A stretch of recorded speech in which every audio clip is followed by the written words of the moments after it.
आर्थिक जगत की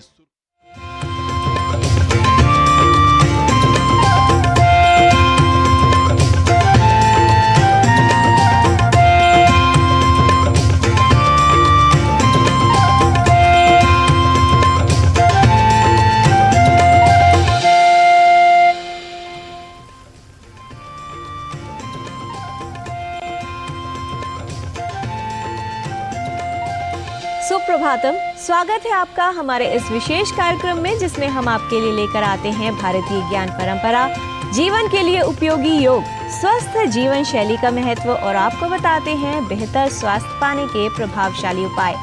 साझा कहते हैं आपके साथ संस्कृत का ज्ञान, साथ ही होती है भारतीय संस्कृति की झलक। मैं हूँ किरण भारद्वाज।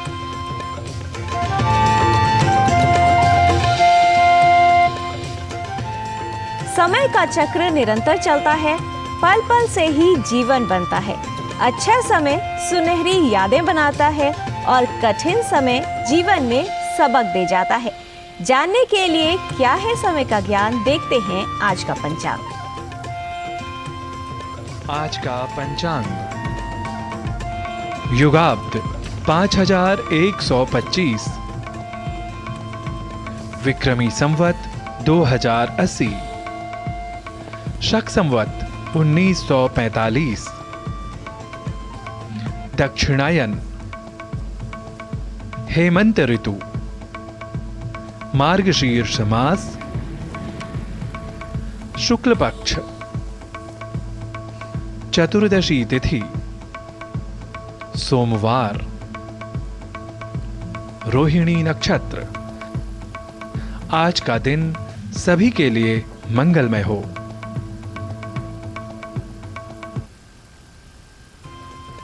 मन के विचार हमारे जीवन को सही दिशा देते हैं और सकारात्मक विचार आगे बढ़ने की ऊर्जा प्रदान करते हैं। तो आइए देखते हैं जीवन के लिए प्रेरणादायक अनमोल वचन, सुभाषित। न द्वेष्ट्य कुशलं कर्म कुशलेनानुषज्यते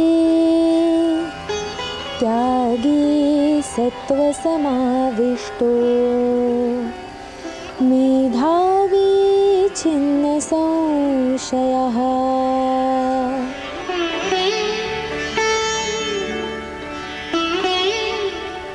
जो व्यक्ति अकुशल कर्म से द्वेष नहीं करता और कुशल कर्म में आसक्त नहीं होता, वह सत्व गुण से संपन्न पुरुष, संशय रहित, मेधावी और त्यागी कहलाता है।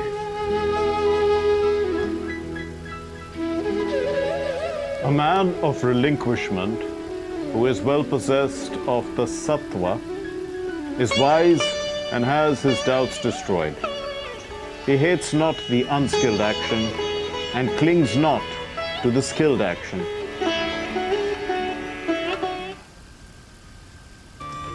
मन की शांति और सुख का आधार है ध्यान। भारतीय ज्ञान परंपरा में आज दुनिया में सबसे बड़े ध्यान साधना धाम की बात करेंगे, जो अध्यात्म नगरी काशी में स्थित है। स्वर वेद महामंदिर, जहां 20,000 लोग एक साथ बैठकर ध्यान साधना कर सकते हैं। आइए देखते हैं हमारी सहयोगी लता वशिष्ठ की ये विशेष रिपोर्ट।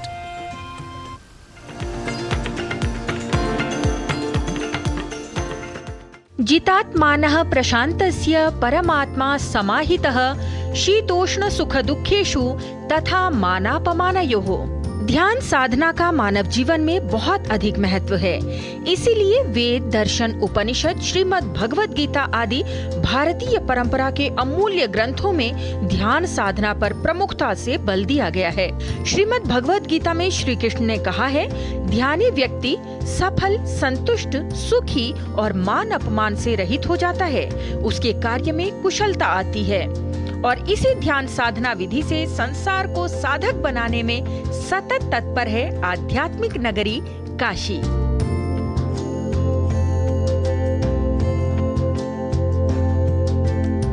आध्यात्मिक सांस्कृतिक राजधानी काशी में अध्यात्म संस्कृति का प्रवाह प्राचीन काल से ही निरंतर चलायमान है।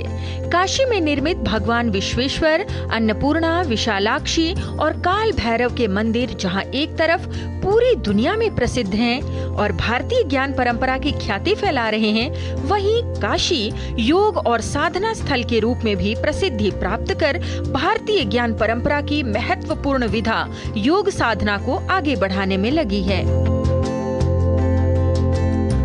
काशी में धार्मिक और सांस्कृतिक महत्व के शिखर पताका को और ऊंचा उठाने वाला है यहाँ का नवनिर्मित एक अनोखा मंदिर। काशी के उमराहा में निर्मित स्वरवेद नामक यह महामंदिर कोई पूजा अर्चना का नहीं बल्कि ध्यान साधना का केंद्र है। स्वरवेद महामंदिर शिल्प और अत्याधुनिक तकनीक के अद्भुत सामंजस्य का प्रतीक है। वाराणसी का ये स्वरवेद महामंदिर दुनिया का सबसे बड़ा मेडिटेशन सेंटर भी है। सेव प्लेनेट के ऊपर हम लोग काम करते हैं, पेड़ लगाते हैं, यज्ञ करते हैं, ध्यान करवाते हैं। ये वर्ल्ड का सबसे बड़ा मेडिटेशन सेंटर है जो 7 मंजिला इमारत में है। 64,000 वर्ग फीट में बन रहे 7 मंजिला महामंदिर का निर्माण करीब 18 साल पहले शुरू हुआ था। महामंदिर में मकराना पत्थर पर स्वरवेद के दोहे अंकित किए जा रहे हैं। स्वरवेद यानी एक तरह से जो अनंत श्री सदगुरु महर्षि सदाफल देव जी महाराज हैं, जिनको विहंगम योग का प्रणेता कहा जाता है और ऐसा कहा जाता है कि वो हिमालय में रह करके जो उनको आत्म साक्षात्कार हुआ, वो ऐसी कम से कम 1337 सूक्तियां इस पूरे मंदिर में उकेरी गई हैं और ये उनका अपना ब्रह्म ज्ञान है। महामंदिर का मुख्य गुंबद 125 पंखुड़ियों के विशाल काय कमल पुष्प की तरह हैं। मंदिर की खूबसूरती में 4 चांद लगाने के लिए दीवारों पर गुलाबी पत्थरों की नक्काशी की गई है। मंदिर के ऊपर जो बीच में जो बड़ा कमल है और अगल बगल में दूसरे 8 कमल लगे हुए, तो अष्ट कमल और 9वां कमल आपका रंध्र ब्रह्म रंध्र है, उसको खोल के फिर आप अमरलोक की ओर यात्रा करते हैं। वो जो कंसेप्ट है, उसी कंसेप्ट को हमने दर्शाने के लिए पूरा कमल का कंसेप्ट लिया हुआ है। महामंदिर में 20,000 से अधिक लोग एक साथ बैठकर साधना कर सकते हैं, साधना के महत्व को जान सकते हैं और साधना से लाभान्वित हो सकते हैं। स्वरवेद महामंदिर में सदाफल देव जी महाराज के जीवन वृत्त का प्रदर्शन किया गया है। उनका जीवन सामाजिक भेदभाव को समाप्त करने के लिए समर्पित रहा। प्राचीन स्थापत्य कला के समन्वय से बन रहा ये दिव्य आध्यात्मिक केंद्र भारतीय अध्यात्म परंपरा को पूरी दुनिया में फैलाएगा और भारतीय ज्ञान परंपरा की ध्यान साधना विधा को आगे बढ़ाएगा।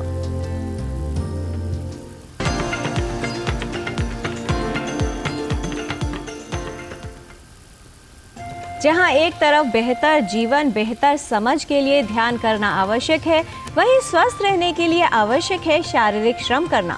जो लोग व्यायाम नहीं करते, अधिक देर तक बैठना पसंद करते हैं या फिर ऐसे दफ्तर में काम करते हैं जहां पर उन्हें कई घंटों तक लगातार बैठकर काम करना पड़ता है, उनमें अधिक वजन की संभावना होती है, मोटापे का खतरा होता है और साथ ही समस्याएं हो सकती हैं जो उनके जीवन को प्रभावित कर सकती हैं। अधिक देर तक बैठकर काम करना समस्या का कारण बन सकता है। क्या है इसके दुष्प्रभाव और कैसे इनसे बचाव किया जा सकता है, आइए समझते हैं।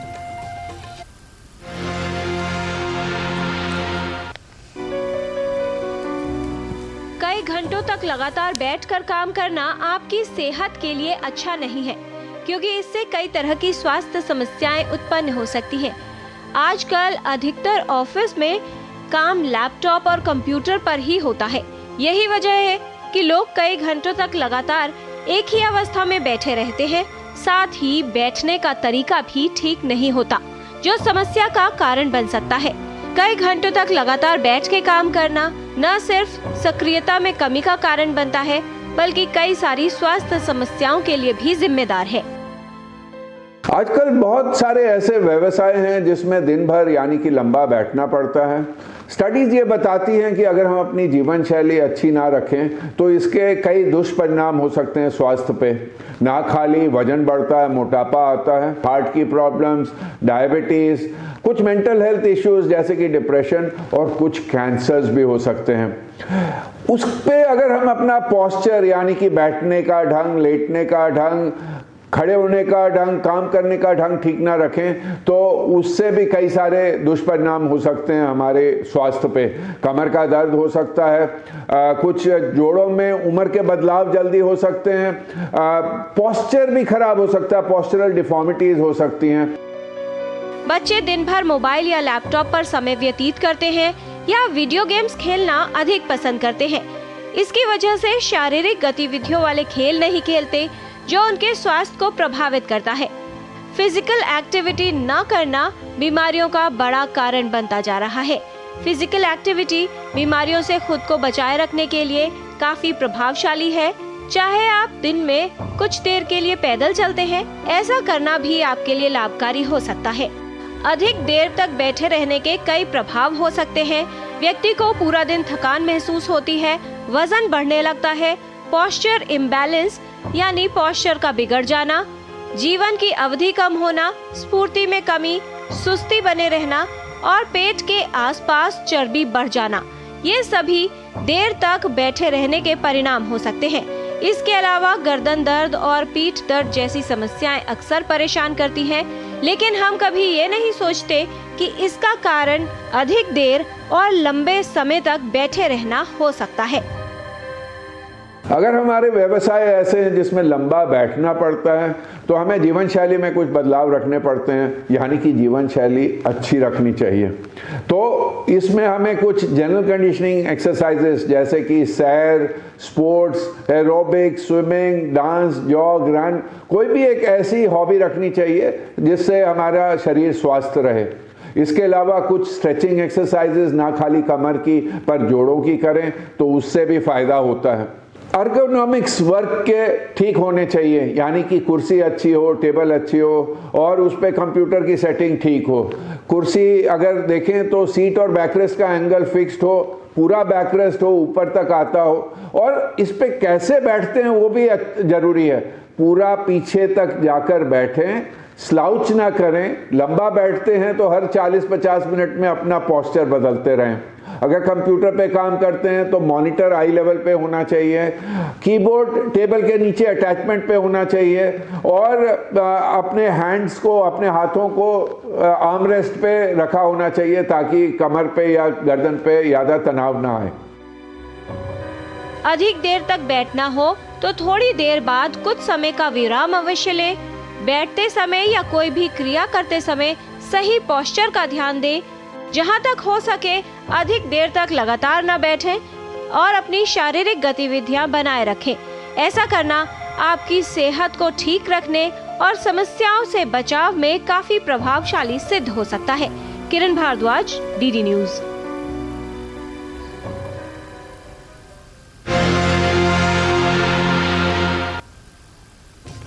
अगर आपकी जीवन शैली ऐसी है जिसमें आपको कई घंटों तक लगातार बैठना पड़ता है या फिर व्यवसाय ऐसा है जिसमें कई घंटों तक लगातार खड़े रहना पड़ता है, तो आवश्यक है कि आप अपने पोस्चर का ध्यान दें, किस तरह से क्रिया कर रहे हैं उसका ध्यान दें। साथ ही एक ही स्थिति में, एक ही अवस्था में लंबे समय तक ना रहें। ये भी आवश्यक है कि अगर आप बहुत ज़्यादा व्यस्त रहते हैं, एक ही स्थिति में अधिक देर तक काम करना पड़ रहा है, तो बीच में विराम लिया जाए, थोड़ा सा विश्राम किया जाए। तो आइए आपको बताते हैं कि वो कौन सी योगिक क्रियाएं हैं जो आपको क्विक रिलैक्सेशन दे सकती हैं, यानी आपको आराम और विश्राम करने में सहायक सिद्ध हो सकती हैं। देखते हैं आज का योग मंत्र।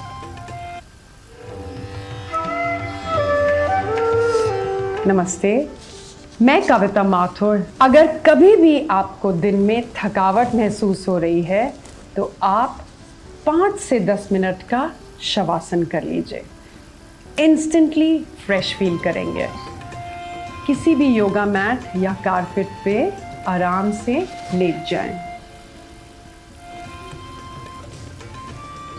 पैरों में करीब 20 इंच का फासला, हथेलियां आसमान की ओर, कमर से 10 से 12 इंच दूर। आंख बंद करें और ना सोने की कोशिश करें। लंबी गहरी श्वास लें और छोड़ें, और हर छोड़ती हुई श्वास के साथ शरीर के हर अंग पर जाके उसे धीरे धीरे हल्का छोड़ते जाएं। पैरों से शुरू करें और पैर, कमर, हाथ, कंधे, गर्दन और सिर को कवर करते हुए सिर तक पहुंच जाएं। और फिर एक तरफ करवट ले लीजिए, हाथ का सपोर्ट लेते हुए धीरे से उठ जाइए। एक लंबी श्वास लें और छोड़ दें, और फिर आँख खोल लीजिए और ध्यान दीजिए आपको कितना फ्रेश लग रहा है। और अब जानते हैं कुछ प्रैक्टिकल टिप्स गुरु माँ हंसा जी योगेंद्र से। नमस्कार। पेट से सांस लेना छोड़ना, इमीडिएट रिलैक्स हो जाओगे। हल्के सांस लेना छोड़ना, दुनिया को देखो और सोचो मत, सुनो मगर सोचो मत। जब ये हम सीख जाएंगे साक्षी भाव, तो रिलैक्सेशन भी रहेगा। नमस्कार।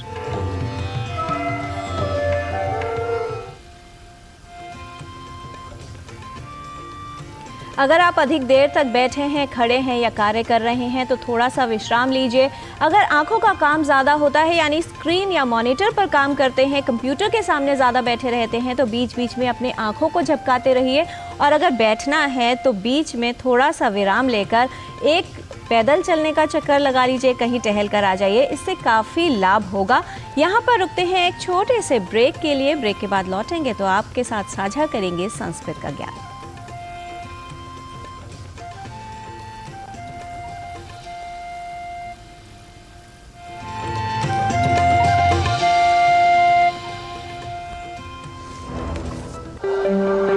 मेरे पास ऑलमोस्ट सभी तरीके के कस्टमर्स आते हैं जो छोटा कारोबार करते हैं, दुकान वाले हैं, हाउसवाइफ्स हैं। तो वो लोग समझते हैं इस चीज़ को कि आज वो वर्किंग हैं, कल को जब वो वर्किंग नहीं रहेंगे तो उस कंडीशन पे उनका क्या होगा। तो इसीलिए रिटायरमेंट प्लान हमें पहले से ही लेना चाहिए कि हम अपने ओल्ड एज पर आकर उस रिटायरमेंट प्लान का फ़ायदा उठा सकें। अपने बेहतर कल को सुनिश्चित करने के लिए एनपीएस ज़रूरी है।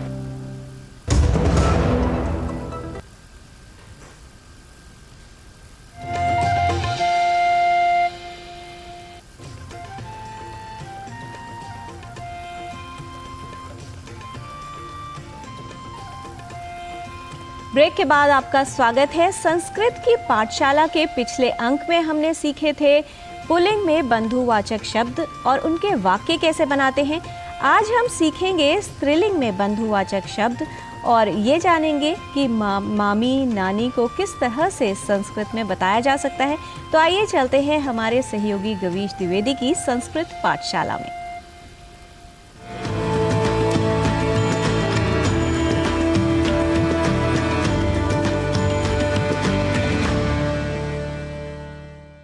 मित्राणि नमो नमः।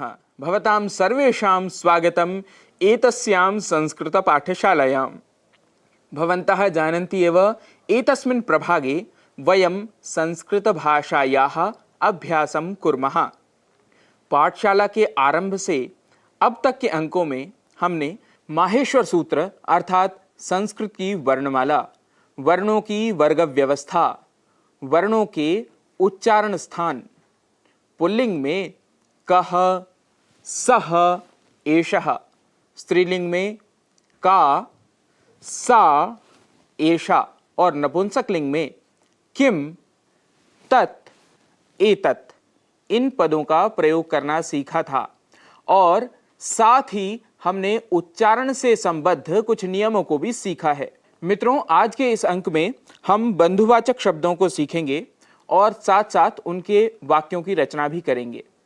पुल्लिंग के सह, एषः और कह इन 3 पदों का प्रयोग करके हम इन वाक्यों को बनाएंगे।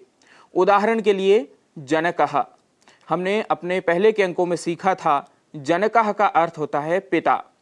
अब हम केवल इन 3 अर्थात सह, एषः और कह इन पदों का प्रयोग करके वाक्य बनाते हैं। इन्हें केवल जनकः के साथ हमें अटैच करना है। पहला वाक्य हम बनाएंगे कह जनकः, कौन पिता है। दूसरा वाक्य बनाएंगे सह जनकः, वह पिता है। और तीसरा बना लीजिए एषः जनकः, यह पिता है। सपोज यहाँ पर जो खड़े हैं वह पिता हैं, तो हम वाक्य बनाएंगे एषः जनकः। अब और आगे हम देखते हैं पितामहः, पितामहः का अर्थ होता है दादा। कः पितामहः? सः पितामहः, एषः पितामहः। हमें यह ध्यान रखना है कि सह पद का प्रयोग हमेशा दूर स्थित पुल्लिंग के लिए, एषः पद का प्रयोग समीप स्थित पुल्लिंग के लिए करना है, और कह का प्रयोग हम प्रश्न बनाने के लिए तो कर ही रहे हैं। इसी क्रम में अगला शब्द हम सीखेंगे मातामहः। मातामहः अर्थात नाना। तो कह मातामहः, कौन नाना है? सह मातामहः, वह नाना है। एषः मातामहः, यह नाना है। पुत्रः अर्थात बेटा। कः पुत्रः? सह पुत्रः, एषः पुत्रः। सहोदरः अर्थात भाई। कः सहोदरः? सह सहोदरः, एषः सहोदरः। अग्रजः अर्थात बड़ा भाई। कः अग्रजः? सह अग्रजः, एषः अग्रजः। अनुजः छोटा भाई। कः अनुजः? सह अनुजः, एषः अनुजः। मातुलः अर्थात मामा। कः मातुलः? कौन मामा है? सह मातुलः, वह मामा है। एषः मातुलः, यह मामा है। यहाँ पर सोच लीजिए आप कि आपके दो मामा हैं, एक वहाँ खड़े हैं और एक यहाँ खड़े हैं। तो आप सह मातुलः, एषः मातुलः ऐसे शब्द का प्रयोग कर सकते हैं, ऐसे वाक्य बना सकते हैं। श्वशुरः ससुर। कः श्वशुरः? सह श्वशुरः, एषः श्वशुरः। पौत्रः अर्थात पोता। कः पौत्रः? सह पौत्रः, एषः पौत्रः। जामाता अर्थात दामाद। कः जामाता? सह जामाता, एषः जामाता। स्नेहितः अर्थात मित्र, फ्रेंड। कः स्नेहितः? सह स्नेहितः, एषः स्नेहितः। मित्रों, यदि आपको यह विषय अच्छे से समझ आ गया हो तो आप वह पिता है, यह पुत्र है। सह पिता, एषः पुत्रः। सह मातामहः, एषः पितामहः। इस प्रकार के पदों के युग्म बनाकर वाक्य बना सकते हैं। आप प्रतिदिन ऐसे छोटे छोटे कम से कम 10 वाक्य अवश्य बनाइए। इनके उच्चारण के साथ साथ इन्हें लिखकर भी आप अभ्यास कर सकते हैं। आज के लिए इतना ही। पुनः मेलिष्यामः। नमो नमः।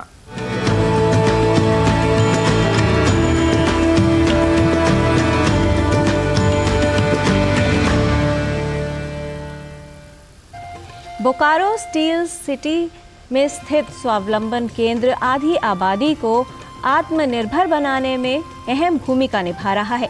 यहाँ से जुड़कर हजारों ज़रूरतमंद महिलाएं अपने जीवन में नया लक्ष्य प्राप्त करने की ओर अग्रसर हैं। उन्हें जीवन का नया मकसद मिल गया है। आइए देखते हैं प्रेरणादायक ये विशेष रिपोर्ट। महिला सशक्तिकरण और स्वावलंबन के क्षेत्र में बोकारो स्टील स्थित स्वावलंबन केंद्र द्वारा अनुकरणीय कार्य किया जा रहा है। महिला समिति के द्वारा संचालित स्वावलंबन केंद्र में विधवा, असहाय बुजुर्ग और गरीब महिलाओं का कौशल विकास किया जाता है। साथ ही साथ उन्हें काम भी दिया जाता है। महिला समिति के अध्यक्ष अनीता तिवारी ने बताया कि यहाँ काम करने के बाद पिछले 40 वर्षों में हजारों ज़रूरतमंद महिलाएं आत्मनिर्भर और स्वावलंबी बनकर अपने परिवार का पालन पोषण करने लायक बनी हैं।